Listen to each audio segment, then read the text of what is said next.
sadyang ikaw ay makilala, at parang sa akin ay gayuma. Lagi ka sa aking alaala,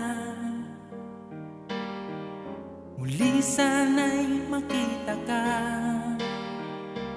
Bakit ba lagi